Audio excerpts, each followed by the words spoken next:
Men boshqalardan emas, o'zimdan voz kechib yashagan ekanman.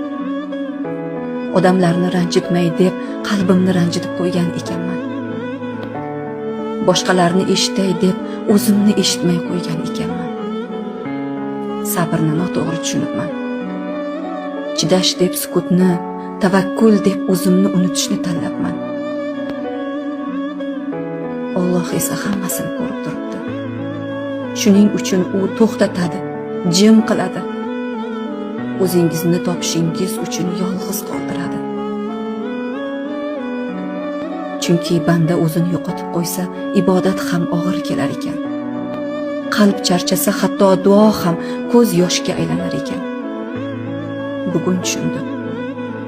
O'zimdan voz kechish taqvo emas, o'zimni asrash, Alloh bergan omonatga xiyonat qilmaslik ekan.